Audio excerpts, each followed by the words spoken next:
Welcome to The Explainer. Today, we're tackling something really tough. It's that sinking feeling so many non-native English speakers get in their careers. That quiet, overwhelming panic when you're just trying to keep up in an English-speaking workplace. The source material for this explainer has the perfect name for it: listening hell. And this quote, it just hits different, doesn't it? It gets right to the heart of the matter. I mean, think about it. Speaking can feel like a challenge you can prepare for. But trying to process a flood of information in real time, especially in a big meeting, that feels like a whole different and way, way harder battle. All right, let's talk about that silent panic.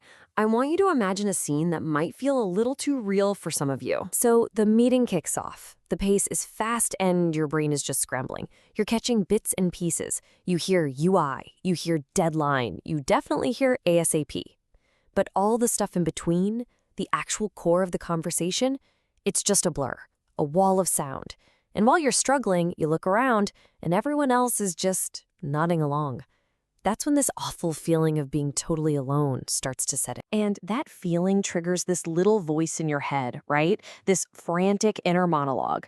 You start telling yourself, oh, I can't ask them to repeat that, I'll sound annoying, or their English is just too fast. Or the classic, well, the moment's passed. It's too late to interrupt now. And that fear, it just paralyzes you. You stay silent, which only guarantees you fall even further behind. You're trapped. So, how in the world do you break out of that cycle? Well, the turning point, the real breakthrough, isn't about magically learning more English overnight. It's about a really important shift in how you see the problem in the first place. You know, it's so easy to make this personal, to blame yourself. You start wondering, is there something wrong with my hearing? Am I just bad at listening?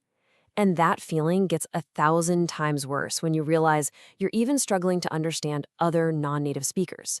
You think, wow, the problem must just be me. But here's the big, crucial reframe. The problem isn't that you have a skill deficit. It's that you have an experience deficit. Your ears and your brain, they just haven't had enough practice with the specific rhythm, the weird inside jokes, the accents, and the jargon of your workplace. Listening isn't some gift you're born with. It's a muscle. It's a skill you can train. So, if it's a skill you can train, the next logical question is, how? How do you actually build that listening toolkit? This leads us to a really practical 4-step strategy. It's a great mix, starting with your internal mindset and moving to real, concrete actions. And it's all designed to build not just your understanding, but also your confidence, which is honestly just as important. Let's look at that second step, because this one is brilliant. A huge part of the panic is freezing up because you don't know what to say to interrupt. So, if you prepare and memorize simple, polite phrases like these, you completely remove that mental barrier. You're not searching for the right words in a panic, you've got a script ready to go. It makes asking for help almost a reflex, and it short-circuits that anxiety. And for step 3, practice. The secret is to immerse yourself in the actual sound of your professional world. Forget movies for a bit. Listening to talks from industry conferences or tech podcasts, or, and this is a great one, recordings of your own team's meetings. That's what trains your ear for the specific vocabulary and flow you're going to face every single day. But of course, no amount of practice can fully prepare you for the beautiful chaos of a real workplace.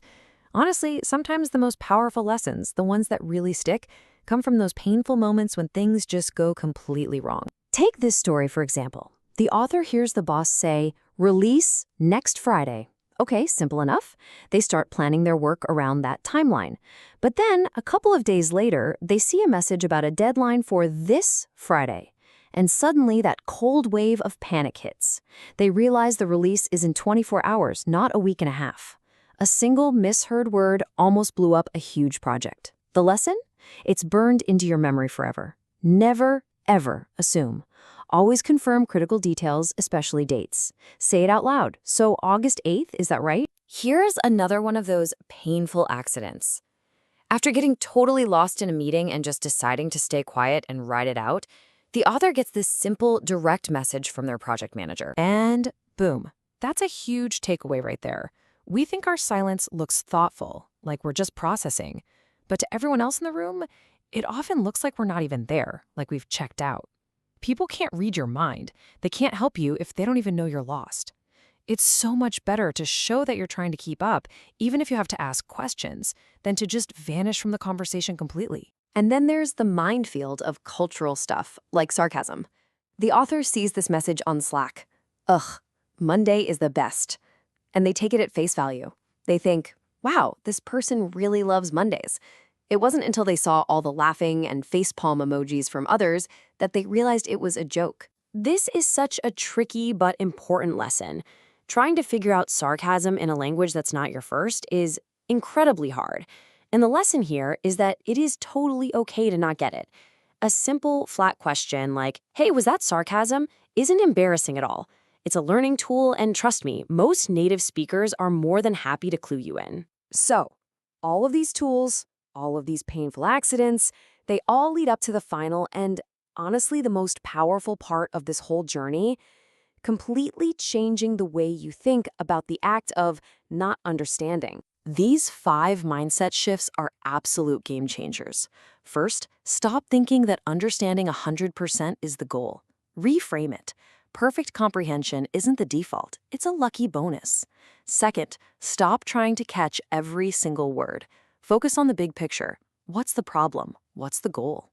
Third, learn to just let go of words you miss.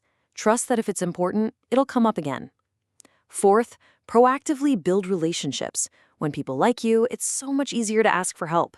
And finally, number 5, make your confusion visible, but frame it as a tool.